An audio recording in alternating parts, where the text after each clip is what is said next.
नमस्कार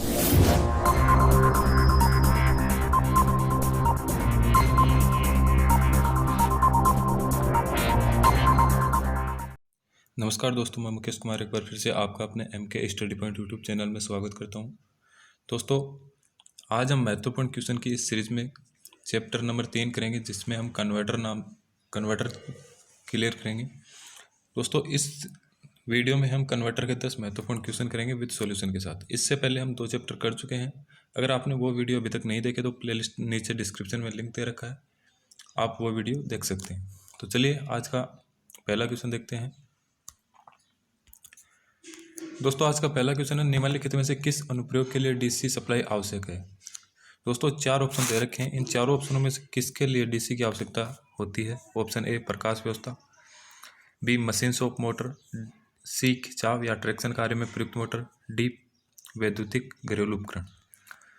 तो दोस्तों, जो खिंचाव या ट्रैक्शन का कार्य होता है उसमें हमें डीसी की आवश्यकता होती है, जबकि वैद्युतिक घरेलू उपकरण, मशीन शॉप मोटर और प्रकाश व्यवस्था, इसमें हम एसी मोटर भी काम में ले सकते हैं। यानी इसका राइट आंसर होगा ऑप्शन सी, खिंचाव कार्य में प्रयुक्त मोटर। क्वेश्चन नंबर 2 देखते हैं। बड़े आकार में एमजी सेट में प्रयुक्त एसी मोटर होती है। जो बड़े आकार के एमजी सेट होते हैं उसमें एसी मोटर किसकी होती है। तो दोस्तों, ऑप्शन ए दे रखा है squirrel cage induction motor, B दे रखा है wound rotor induction motor, C दे रखा है तुल्यकालिक मोटर और डी दे रखा है एसी कम्यूटेटर मोटर। तो दोस्तों एमजी सेट में जो एसी मोटर काम में लेते हैं वो लेते हैं हम स्क्विरल केज इंडक्शन मोटर, यानी ऑप्शन ए इसका राइट आंसर होगा। जो बड़े आकार के एमजी सेट होते हैं उसमें हम स्क्विरल केज प्रेरण मोटर काम में लेते हैं, और एसी को डीसी में परिवर्तित करने के लिए उद्योगशालाओं में प्राय एमजी सेट का प्रयोग किया जाता है। यह एक सिंगल फेज व 3 फेज तथा एक शंट अथवा कंपाउंड जनरेटर का संयुक्त रूप होता है। दोस्तों, एमजी सेट का जो प्रचालन होता है वो सरल होता है, और एमजी सेट में जो अनुसरण दोष या अन्वेषण एवं दोष निवारण प्रक्रिया वो सरलता से की जा सकती है। दोस्तों, एमजी सेट का प्रयोग हम यानी उच्च जो पावर होती है उसके लिए कर सकते हैं। एमजी सेट सिंगल फेज या 3 फेज दोनों में काम में ले सकते हैं। और जो दोस्तों एमजी सेट, इसका लाभ क्या है कि जनरेटर से प्राप्त होने वाली जो डीसी वोल्टेज है वो स्थिर एसी वोल्टेज में होने वाले परिवर्तनों से लगभग अप्रभावित रहती है। ये इसका प्रमुख लाभ है। दोस्तों, दूसरी चीज़ ये है कि इसमें जो डीसी वोल्टेज को है वो शंट फील्ड रेगुलेशन के द्वारा आवश्यकता अनुसार घटाया बढ़ाया जा सकता है। तीसरा लाभ दोस्तों इसका यह है कि विद्युत धारा की आवश्यकता के अनुसार जनरेटर प्रयोग किया जा सकता है और कई 100 एम्पियर धारा प्राप्त की जा सकती है, जबकि अन्य में ज़्यादा एम्पियर की विद्युत धारा प्राप्त नहीं कर सकते। आगे देखते हैं क्वेश्चन नंबर 3। किस प्रकार के एसी से डीसी परिवर्तक में क्षतियाँ कम और दक्षता अधिक होती है, यानी हानि कम होगी और दक्षता उच्च होगी। Option A MG set, B rotary परिवर्तक, C mercury arc rectifier, D metal rectifier. तो दोस्तों ऐसा परिवर्तक कौन सा है जिसमें दक्षता उच्च और जो हानियाँ है वो कम होती है, तो वो होता है मेटल रेक्टिफायर। यानी दोस्तों मेटल रेक्टिफायर के एसी से डीसी परिवर्तन में क्षतियाँ कम और दक्षता अधिक होती है। ये ऐसी युक्ति है जिसका उपयोग निम्न वोल्टेज यानी 18 वोल्ट तथा निम्न विद्युत धारा का मान 0.5 एम्पियर तक पर एसी को डीसी में परिवर्तित करने के लिए किया जाता है। दोस्तों, जो मेटल रेक्टिफायर है ये 2 प्रकार के होते हैं। कौन कौन से होते हैं देख लेते हैं। एक तो होता है दोस्तों कॉपर ऑक्साइड मेटल रेक्टिफायर, और जो दोस्तों दूसरा होता है वो होता है सिलीनियम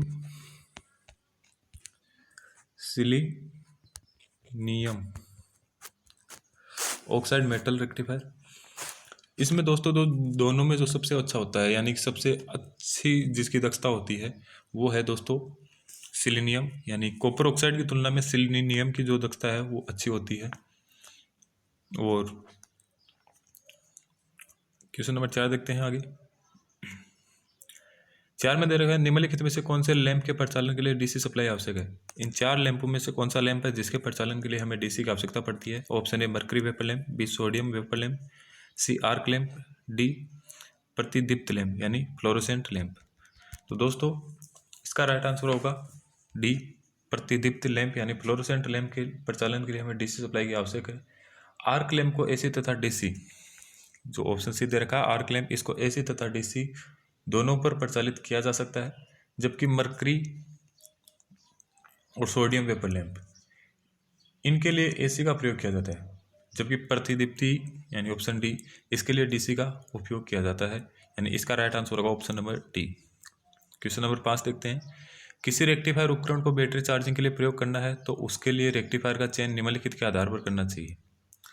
दोस्तों ये JMRC यानी जयपुर मेट्रो में 2016 में आया हुआ क्वेश्चन है। ऑप्शन ए दे रखा वोल्टता रेटिंग, बी दे रखा वोल्टता धारा रेटिंग, सी दे रखा शक्ति रेटिंग, डी दे रखा एम्पियर घंटा रेटिंग। तो दोस्तों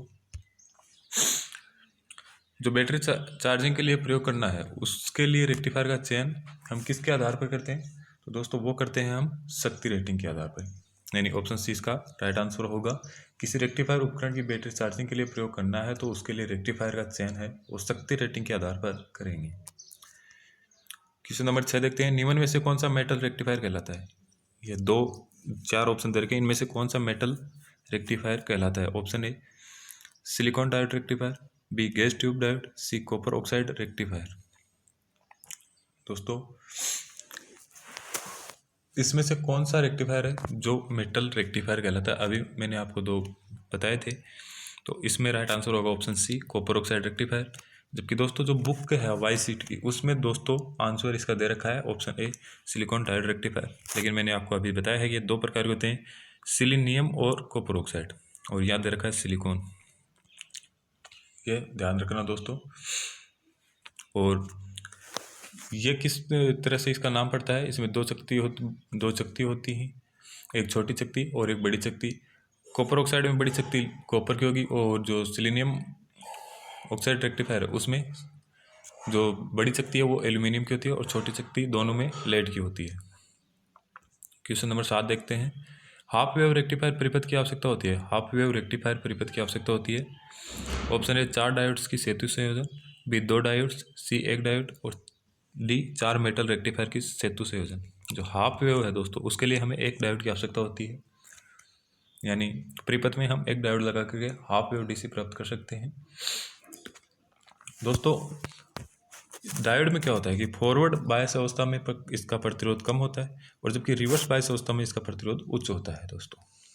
यानी इसका राइट आंसर होगा ऑप्शन ए 1 डायोड। और जो दक्षता होती है वो होती है 41.2%। फुल वेव की होती है दोस्तों, वो आगे हम कवर कर लेते हैं, और 82.4% होती है।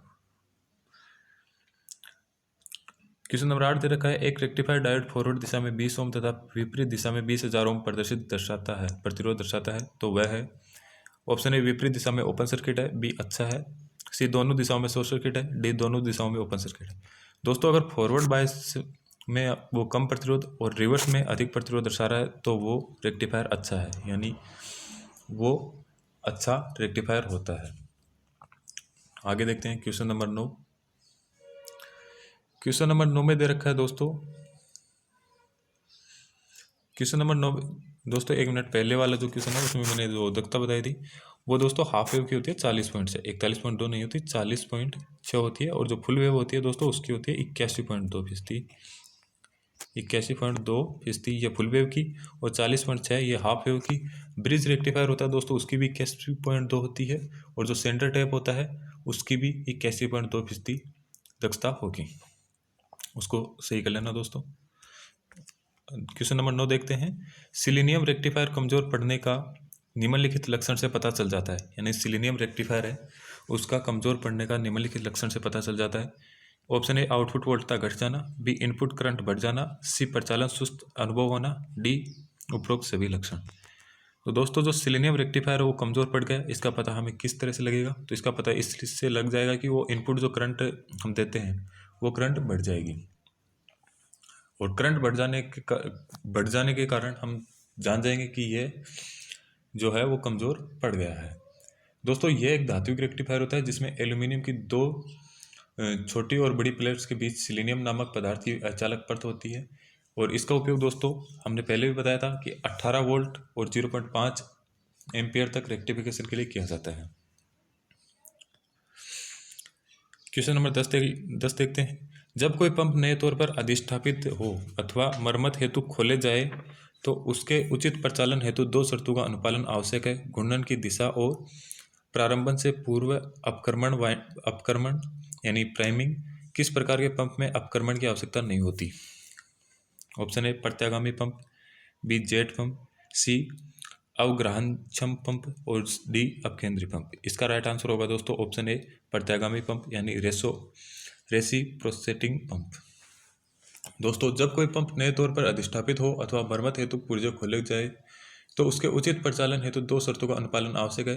पहला है घूर्णन की दिशा और प्रारंभन से पूर्व अपक्रमण यानी प्राइमिंग। प्रत्यागामी पंप प्रकार के रूप जो पंप के में अपक्रमण की आवश्यकता नहीं होती है। यह आज के 10 महत्वपूर्ण क्वेश्चन थे।